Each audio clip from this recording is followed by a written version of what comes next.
and welcome here to TalkFCB, and welcome back to the channel here today, guys, after a very important win for Barca, but a very slender one against Las Palmas last night. And what I wanted to do here today, a quick update on Joao Cancelo's injury, because obviously after just 10 minutes of the game, he goes down injured there, clutching at his knee, and that was a very, very worrying sign. He went for a 50-50 ball, and he just came off worse from that there, twisting his knee, tried to actually carry on, he had a bit of strapping on it there, they sent him back out, but he was unable to continue. And of course it was the worst possible start to the game for us here. We've come back after the Christmas break and immediately they're hit with an injury. We had to completely reorganise our defence after that problem, and it almost looked as though actually when we conceded the goal, just moments after that, we were still reorganising. We hadn't quite gotten to grips with it yet, hence the massive gap in between our centre-backs. But on Joao Cancelo, tests this morning have indeed confirmed that he has a left MCL sprain, which I'm very, very relieved to say is not a serious knee injury. We've seen all different types of problems this season with the knee, but for him, that is a huge, huge boost there, because even after he went off in the second half, you looked at him over on the bench there and he still seemed to be in quite a lot of pain with that knee, but it looks right now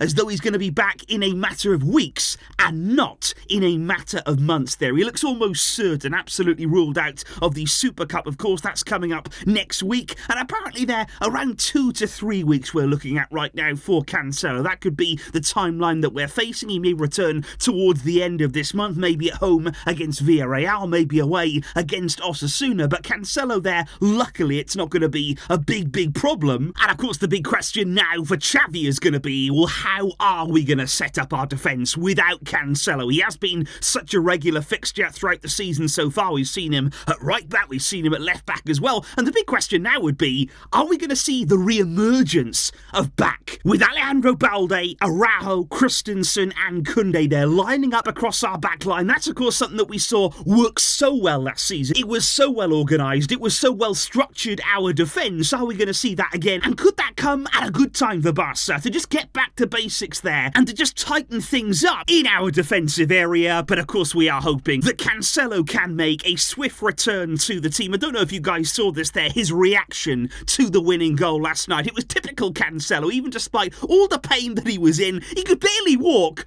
but he still could not help himself but get up and celebrate that last minute winning goal. You cannot doubt his commitment and his love for this club. Absolutely brilliant to see that there, and hopefully he can be back with the team too. But let me know, guys, what you would like to see now moving forward in January over these coming weeks now without Cancelo. How would you be lining up in defence to make sure that we are better in that area? Let me know those thoughts down below. I will of course see you soon with lots more coming up on the channel. Thank you indeed for watching, but until next time, as always, Visca El Barça.